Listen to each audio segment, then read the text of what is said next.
네, 이항영의 월가이드 준비했습니다. 이항영 위원님 나오셨습니다. 안녕하십니까? 네, 안녕하세요. 네, 비교적 차분한 한 주를 보내며 오늘 모처럼 급반등을 보인 뉴욕 증시 한번 분석해 보겠는데요. 오늘의 인사이트 열어보시죠. 최근에 2주간의 급격한 변동성 장세 이렇게 정했습니다. 정말 돌이켜보면 아찔했던 최근이었죠. 한숨 나아진 이번 주를 보면서 더 그런 생각이 듭니다. 변동성이 좀 잦아졌다라고 볼 수 있을까요? 네, 큰 틀에서 보면 변동성 구간 좀 더 이어질 가능성을 우리가 배제할 수는 없다라고 네. 보셔야 되겠습니다. 워낙 이제 변동성이 크게 다시 한번 몰아친 것이 지지난주부터 해서 지난주 초반까지였죠. 기억하시겠지만 지난주 월요일 날이요. 미국 한국 할 것 없이 엄청나게 주가가 떨어졌던 기억이 있으실 것 같습니다. 일본 12%, 한국도 10%, 미국도 3, 4%까지 떨어졌던 기억하실 텐데요. 그 다음에 목요일 날 또 급반등을 했었고요. 오늘도 또 일제히 반등하면서 실제로 S&P 500 기준으로 말씀드리면은요, 직전에 고점 대비 하락폭의 절반을 딱 메꿨습니다. 그래서 상당 부분 의미 있는 날이기도 한데, 여하튼 이런 변동성이 한 번에 완전히 사라지고 이럴 시간적 여유는 아직은 없다라고 보셔야 되겠습니다. 지난 2주간 최대 일간 변동폭이 평균 2%를 넘어섭니다. 그러니까 하루의 변동폭이 위아래로 2%까지 났다는 것인데요. 최근 10년 변동폭 기준으로 10년간에 보면 가장 높은 기록 중 하나로 기억될 수밖에 없어 보입니다. 변동성이 이렇게 2% 이상 확대된 이후의 주가 흐름을 보면 역사적으로 그렇게 꼭 좋지는 않았다는 것도 일단 또 하나의 역사의 한 페이지에 기록되어 있다고 네. 보셔야 되겠습니다. 우리가 뭐를 알 수 있냐면 전체적으로 보면 꾸준하게 올라갔던 건 사실인데요. 앞으로 1년 동안, 지금 그런 구간이 있었던 이후에 1년 동안 과거에 어떤 일이 벌어졌냐 보면 물론 전체적으로 보면 플러스가 나긴 나는데요. 최근에 2008년 리만 사태 이후 한 15년 동안, 16년 동안의 역사를 보면 그 상승에 대한 최대 상승치와 최대 하락치를 보면 최대 하락치가 더 컸던 기억이 있습니다. 그만큼 주가는 위로 지나고 나면 1년 지나면 올라갈 가능성이 크지만 기본적으로 보면 그 중간중간 마디마디에는 하락의 폭이 더 컸던 경우도 왕왕 있었다라고 보셔야 되겠습니다. 그렇기 때문에 최근 15년만 돌이켜보면 많이 떨어졌다 해서 들어가기보다는 네. 시장에서의 어떤 변동성 구간에 있기 때문에 충분히 그런 대비를 하면서 포트폴리오를 유지하셔야 되는 것이 맞다라고 보셔야 되겠습니다.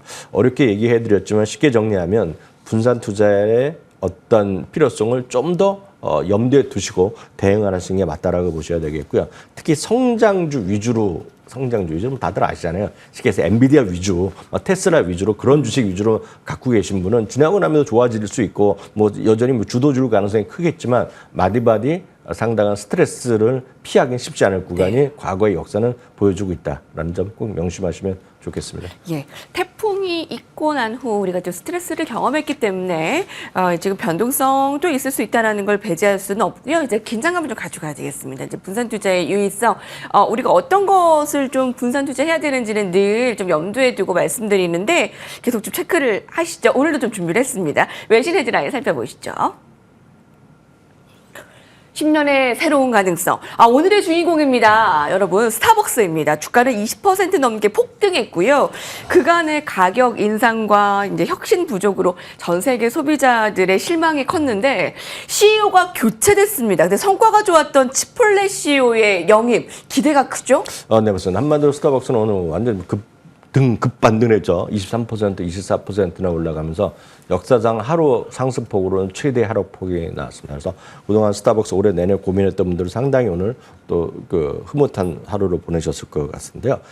스타벅스에 관련해서는 여러 가지 이슈가 있었죠. 그동안에 노조에 관한 문제도 있었고요. 중국에서의 어떤 매출 부진, 그리고 이번 직전에 발표된 실적에서도 동일 점포 매출이 좀 줄어들었다는 거, 그러면서 경쟁이 심해진다, 그런 얘기했죠. 우리나라도 수많은 이제 커피 전문점이 있지만 미국도 마찬가지. 우리나라만큼 엄청나게 많은 건 아니지만요. 있고 그중에 대표적인 기업 중에 하나가 우리나라에 이제 안 들어온 걸로 알고 있는데 더치브로스라는 거가 요즘 미국에서 상당히 뜨면서 그런 경쟁이 많이 새로 생기고 어떤 커피숍에 대한 문화가 많이 바뀌어 있다는 거죠. 네. 스타벅스라는 것은 기본적으로 아시겠지만 우리나라도 마찬가지지만 가서 이제 머물러서 있는 분들이 많이 있죠. 뭐 얘기도 하고 일도 하고 업무도 보고 많은 분들이 있습니다. 그래서 그거를 우리나라 일부 좀 커피숍에서 많은 분들이 너무 오랫동안 있는 것에 대해서 비판을 하는 것들이 많이 뉴스에서도 봤는데요.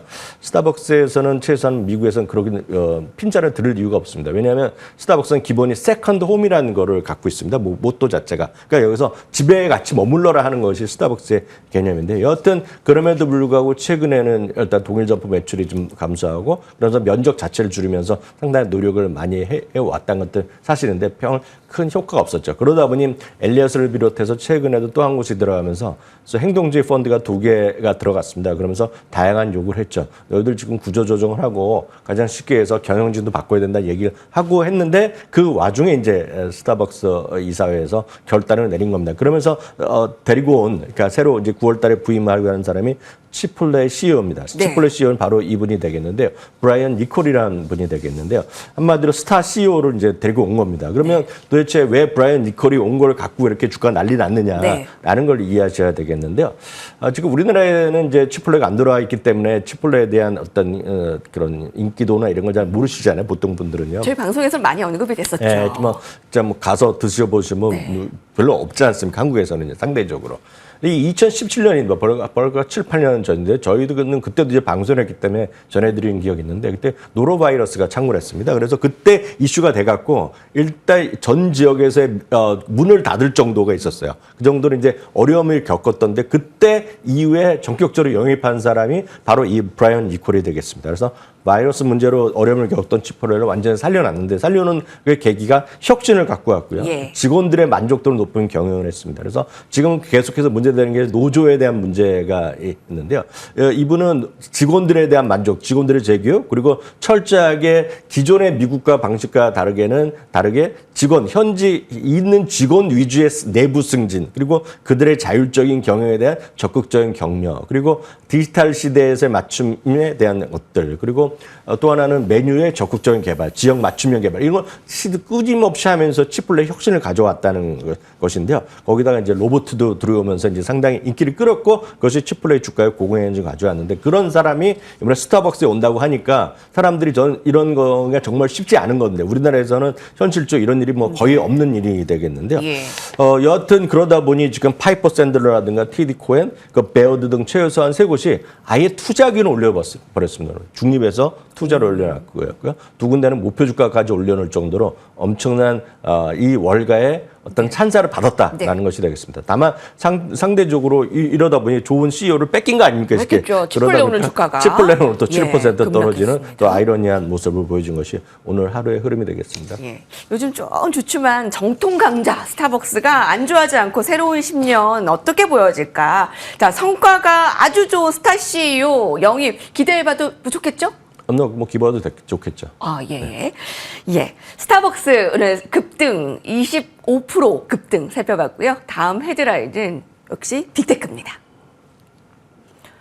CNBC입니다. AI의 파티는 이제 시작. 예, 우리가 얘기한 게 아니고요. 실제로 웨드부시에 된 아이브스가 이 얘기를 했습니다. AI 혁명 전망을 이러한 단어로 표현을 했는데 오늘 월가에 아주 큰 주목을 받았네요. 네, 미리 말씀드리지만 이분은 저희가 워낙 많이 인용을 해드린 분인데요. 웨드부시 댄 아이브스는 기본적으로 성장주 그리고 빅테크 이런 거를 좋아하는 분이라는 거를 미리 좀 염두에 두셔야 되겠습니다. 그래서 이분이 말한 데서 엄청 좋아진다는 것이 아니라 이분의 목소리는 그만큼 시장 영향력이 있다 없다? 영향이 분명히 있는 사람이라고 보셔야 되겠습니다. 이 의견에 전적으로 반대하는 사람들도 줄 세우면 엄청납니다. 그만큼 반대 의견도 꽤 있는 분인데 오늘은 이제 이런 분의 의견도 있었다라고 보셔야 되겠습니다. 제가 어저께 엔비디아 얘기에 대해서 잠시 설명드렸었는데요. 웨드부시 당연히 웨드부시에 대한 아이브스도 이쪽을 좋아하는 사람이라는 건 좀 아셔야 좋을 것 같습니다. 이분은 말을 상당히 찬란하게 하는 사람을 유명합니다. 단어 쓰는 걸 보면 기가 막힌 말을 많이 쓰는데요. 젊으신 분들은 이렇게 좋아하고 파티 좋아하시면 이해가 딱 되실 말일 것 같습니다. AI 파티가 열리고 있는데 파티는 새벽 4시에 끝나는 게 파티라는 겁니다. 이분의 얘기는요. 미국엔 그런지 모르겠습니다. 9시면 이제 파티가 시작할 무렵인데 네. 지금 AI 파티는 지금 9시에 불과하다.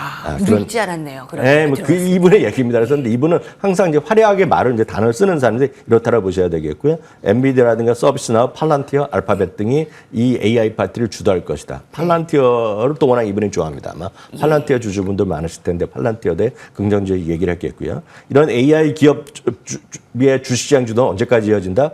지금이 아니라 2025년 말까지도 이어질 거라는 얘기를 하고 있습니다. 한편 7월 중순 이후에 지금 조정이 계속 이어지고 있고 물론 절반 정도 회복을 하고 있는데요. 매그7 주식의 밸류에이션이 34배까지 갔다가 지금 28배 정도까지 떨어져 있습니다. 오늘 29배 정도 됐을 텐데 여튼 그럼에도 불구하고 3분기 이익 성장률이 약간 둔화된다는 얘기하는 분이 있는데요. 그 다음 그림 보여주시면 3분기 이익 성장률이 둔화되는 건 맞습니다. 둔화되지만 그럼에도 불구하고 29.9%고 4분기에는 다시 확장되는 그런 구간에 있는 것이라 보셔야 되겠습니다. 그래서 저걸 갖고 성장률이 둔화된다. 뭐 그걸 맞을 수 있지만 성장률을 다시 회복하는 거라고 보셔야 되겠고요. 다음은 애플인데요. 애플 얘기도 같이 많이 얘기를 했는데요. 새로운 성장의 르네상스 시대 이제 막 접어들고 있다. 그러니까 표현을 하고 있습니다. 월가 예상은 아이폰 16이요. 어저께 우리나라 일부 뉴스에도 번역본이 나오던데 아이폰 16 뭐 볼 게 없다는 뭐 그런 비판적 기사도 분명히 있는데 이분은 약간 다릅니다. 즉 이번에 아시아 쪽의 사람들을 클라이언트를 다 자기네 조사를 해봤다는 거예요. 자기네 팀이. 그랬더니 선적 규모가 초기 선적 규모가 통상 월가에서는 8,000에서 8,400만 대로 예상하는데 자기네가 판단했을 때는 9천만 대가 훌쩍 넘어설 것이다. 네. 내년까지 4조 달러 기업으로 성장할 것이라는 얘기를 하고 있다는 걸 참고하시면 좋겠습니다. 예. 화려한 언변. 아까 의상도 화려한 데나이부스의 시장 영향력이 큰 월가 인물 AI의 파티의 주목, 특히 엔비디아와 애플에 대해서 좀 세부 사항을 얘기했습니다. 오늘 월가의 소식들 전해드리고 있고요. 자, 마지막 소식 함께합니다. CNBC가 전합니다. 배당 성장주에 주목하라. 저희가 지난주에 극심한 변동성을 겪으면서 분산 투자 중요성을 좀 많이 실감하게 됐잖아요. 선별 조건에 부합하는 매력적인 배당 성장주 어떤 기업들이 주목되나요? 네, 가장 여러분 주목하셔야 될 것이 이렇게 성장주 좋아하시지만 성장주만 갖고 가서는 앞서도 보여드렸다시피 변동성이 상당히 클 수 있다는 걸 염두에 두시면 뭔가 다른 쪽으로 갖고 가셔야 되는데 그런 와중에 하나가 배당주라고 보셔야 되겠습니다. 다만 배당주는 고배당률에 주목하시기보다는 약간 좀 젊으신 분들은 배당을 올려주는 그런 기업들에 주목하시는 것도 여러분 좋은 전략이라는 거 뭐 다시 한번 강조드리겠고요. 그런 관점에서 CNBC에서 검색한 조건을 확인드리면 S&P 500 배당주 중에서도 상위 25%에 들고요. 배당 인상률이 최근에 10% 이상, 그리고 매수 기원이 55% 이상, 배당 수익률도 2% 이상, 목표 주가 계리율이 10% 이상 넘는 그런 기업들을 뽑아봤더니 한 6개, 7개 되더라라는 얘기를 여러분 보실 수 있을 것 같습니다. 호텔 리조트로 많이 갖고 있는 호스트 호텔 앤 리조트라는 기업이 있겠고요. 대표적인 소위 데이터 센터 리치인 에키닉스, 그리고 전 세계에서 가장 큰 에너지 원유 개발 업체인 것은 원유 개발 업체로 유명한 베이커 휴즈 등이 여기에 뽑혀 있다는 거 참고하시면 좋겠습니다. 예. 자, 선별 조건에 부합 잘하는 매력적인 배당주, 가치주도 가치 분산 투자로서 살펴보시기 바랍니다. 이항용의 월가에도 함께했습니다. 감사합니다.